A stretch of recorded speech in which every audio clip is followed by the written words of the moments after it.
How's it going, everyone? Welcome back to the channel. Today we're going to see how I make these mini pallet coasters.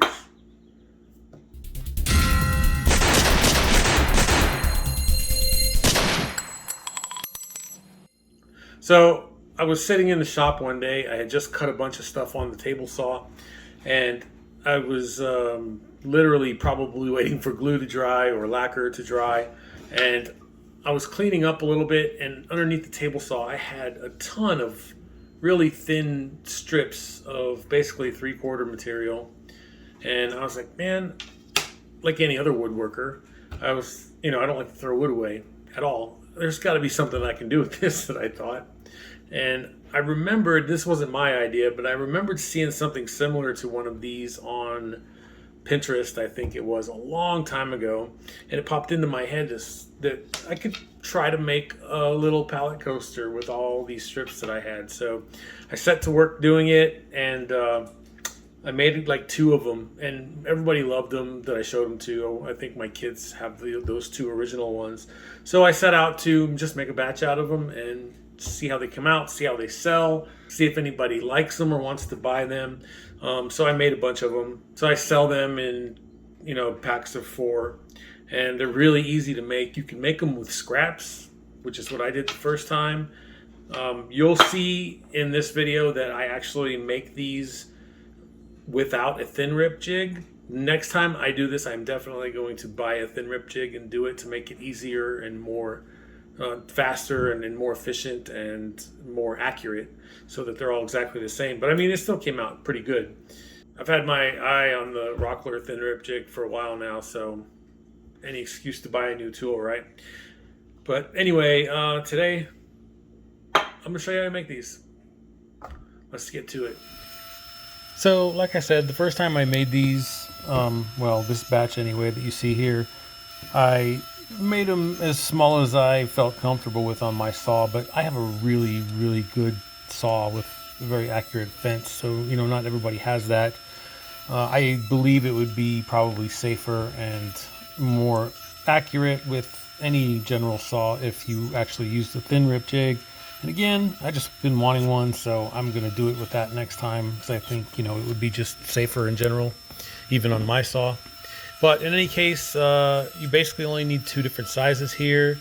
I want to say that I did the center pieces at 1/2 inch and the slats at 3/16, if I remember right. But anyway, you're going to need 3 slats for the bottom, 5 for the top, and then 3 of the center pieces for the pallets. And you just rip down a whole bunch of these little strips, and then after you get them all ripped up, you move to the miter saw, cut them all to size. I made these as typical coasters, and a typical coaster size, which is 4 inches by 4 inches. So everything was cut at 4 inches, which makes it really easy.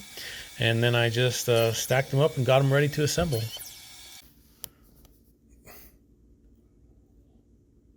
I decided to assemble these pallets using a square to both make sure that they were square and also to take advantage of the measurement markings. I started by laying out the 3 1/2 inch thick by 3/4 inch wide by 4 inch long center pieces evenly spaced.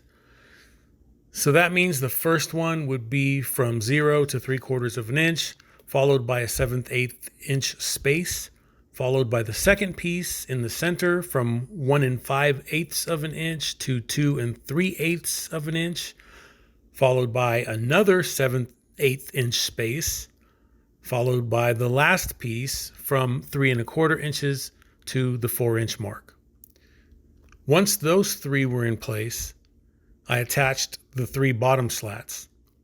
Because the top and bottom slats are the same size as the center pieces, with the exception that they are 3/16 of an inch thick as opposed to 1/2 an inch, they are assembled at the same increments as the center pieces, but just in the opposite direction.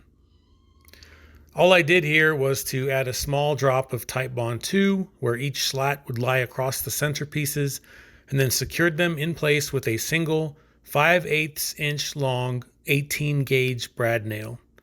I did not own a 23 gauge pin nailer yet at the time that I made these, So I may try two 23 gauge pins next time instead, but it worked and looked just fine with the single 18 gauge brad nails. So use whatever works best for you. Again, using the same spacing as before, I added the other two slats to the bottom of the pallet. Make sure you have a damp cloth on hand to clean up any glue squeeze out you might get. Once those are on, I just flipped it over to add the 5 slats to the top of the pallet. The 5 slats that are each 3/4 of an inch wide makes a total of 3 3/4 inches, which leaves 4 spaces between each slat at 1/16 of an inch each. Now, you can figure out that spacing and actually measure each one if you want, but I found it much easier, much faster, and much more efficient to simply put the 2 end slats on, followed by the center slat, and then simply eyeball the gaps on either side of the other 2 slats as I attach them. This worked out well for me, and I was pretty happy with the results. I may consider making a more permanent jig for assembling these later, especially if they turn out to be really good sellers, but until then, this method works just fine. And as you can see, the result is a perfect miniature little pallet that is the perfect size to use as a coaster. So I went back and forth for a while trying to decide what finish that I wanted to put on these.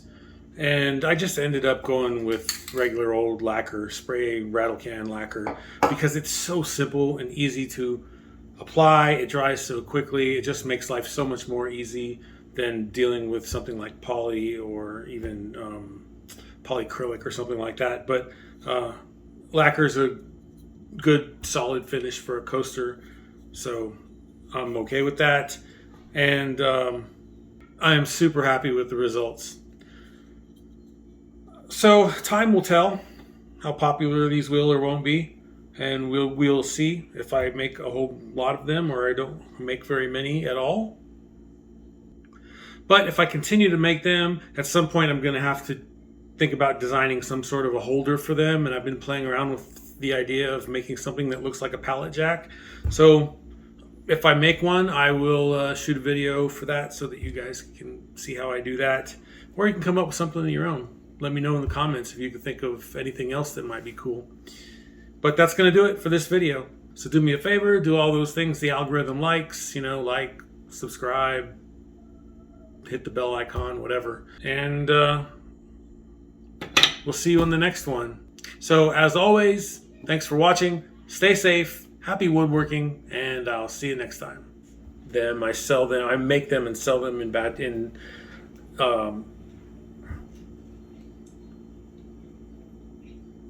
so I see how well receptive.